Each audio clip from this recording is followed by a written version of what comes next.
আমাদের 1 একর 65 সম্পত্তি, এর ভিতরে 19 কাঠা খায় 4 জনে, 4 শরিকে মিল্লা দখলে। ওনাদের দখলে 4 জন, 4 শরিকের ভিতরে আমাদের 19 কাঠা সম্পদ আছে, এটা ওনাদের দখলে। আমি অনেক প্রবাসী লোকের সামনে ঘুরছি, আবার দেশ গ্রামের 5 জনের কাছেও ঘুরছি, থানা পর্যন্ত গেছি। আবার এই যে আমি যে জায়গায় দাঁড়িয়ে আছি, এই জায়গায় মনে হয় 40 বারের মতো আইছি, কিন্তু জায়গা মতো যাইতে পারি না আমি। এখন আপনারা ঢাকা আমার সিনাতে, আমার হোটেলের সিনাতে, এই জন্য আপনারা আমার আনছেন, এখন আপনারা চিনেন। মানে 19 কাঠা জমি 4 জনে খায়, আমাকে বাড়ির পাশে 2 জনে, আমাদের বাড়ির 2 জনে, 4 শরিকে মিলে 19 কাঠা খায়।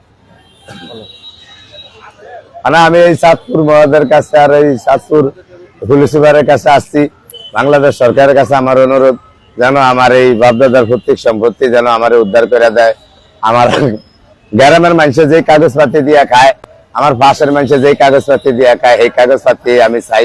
আর কাগজপত্র যদি আমার না থাকে, তাহলে আলহামদুলিল্লাহ বাদ, আমি আর কোনো কথা বলবো না, এটা আপনারাও দেখতে পারবেন।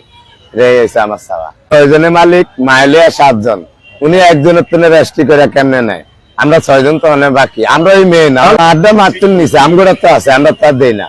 আমরা তো ছিলাম আমার মেয়ের মতো ছোট ছিলাম, ওনারা কিছু কয় না, আর কই আইলো এরা যায় না। আবার ওই আওয়ামী লীগের টোলাফাইন আসিল, এগারো দিয়া কথা কানটাম করাইতাম, বুঝি না কি জিনিস। এমনি কয়েকদিন ভাঙ্গিয়া ভাঙ্গিয়া আর আমার 50-60 হাজার টাকা গেছে। ওর দেই কোনো হয় না, গ্যারাইজ হয় না। কারণ ওই ইয়াদারে চেয়ারম্যানের কাছেও গেছি, এতে ভাগেও হয়নি আমি। 8 জন তো মনে করেন রিক্সা চালাইছি, ওই জন তো 11 ধরনের লেগে 8 জনের। এরা রিক্সা আমার দেখলে এমনি খাইজিয়া জায়গায় মনে করেন আমি দেখি না, এই অবস্থা। মানে এটি বলার মতো না। আমার দেশবাসীর আমি যাই যেন থাকি, হেন দেই না হইলো ডেলি 100 জন আমার হুকার করে নিলে যে আমার কোন সমস্যা কোন সমস্যা কোন সমস্যা। কোনো সমস্যা টুকু হয় না যে আমার বাপদাদার সমস্যাটা আমি মিট করতে পারি না, দেইনি, তাহলে এই সমস্যাটা সমাধান করি। অনেকে আমার টিয়া পয়সা দিয়ে হেল্প করতে চায়, আমি তো টিয়া পয়সা নিতে রাজি না। মানে আমার কথা হচ্ছে, আপনারা যখন আমার সমস্যা সমাধান করতে চান, আমার বাপদাদার ভিটামাটি সমস্যাটা সমাধান করে দিবেন সরকারি ভাবে। কাগজপাতি তো সরকারি বানাইছে, আমি বানাই না, আমি এসব ছিলামও না।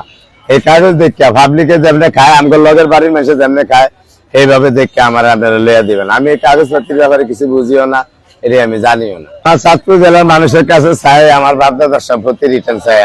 আমি ওনাদেরকে তো আর 10 টিয়া চাই না, আমার বাপদাদার ভিটামাটির আমার একটু রিটার্ন করে লইয়া দিব, এটাই আমার।